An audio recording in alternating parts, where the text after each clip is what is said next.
วันนี้น้องสิเป็นของเขา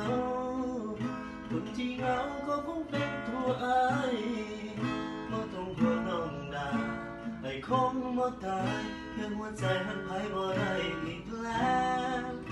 บ่มีแววหาเขาสิหวนคืนเมื่อเจ้ายืนข้างเขาเป็นคนใหม่แค่ตัวอายยังถามสิ่งที่ค้างคาใจโอ้สาไม่เคยหักอายบ่